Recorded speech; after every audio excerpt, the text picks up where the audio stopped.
नमस्कार, मी श्रुती राहुल बुलेटिन मध्ये आपलं स्वागत करते। सुरुवातीला महत्त्वाची घडामोड वैष्णवी हगवणे मृत्यू प्रकरणासंदर्भात आता अजित पवारांची प्रतिक्रिया आलेली आहे।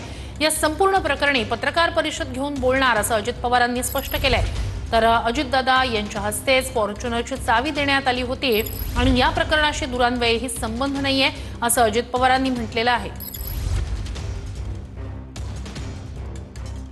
वैष्णवी हगवणे मृत्यू प्रकरणाची संदर्भात आता एकीकडे कारवाई होत असताना दुसरीकडे या प्रकरणी पत्रकार परिषद घेऊन बोलणार असं अजित पवार यांनी म्हटलंय। दादा, वैष्णवी हगवणे मी त्याबद्दल माझा सेपरेट प्रेस कॉन्फरन्स घेणार आहे। माझा दुरान्वय पण संबंध आहे।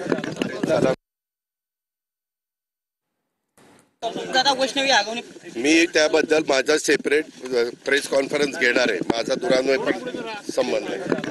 दादा, वैष्णवी हगवणे मी त्याबद्दल माझा सेपरेट प्रेस कॉन्फरन्स घेणार आहे। माझा दुरान्वय पण संबंध आहे।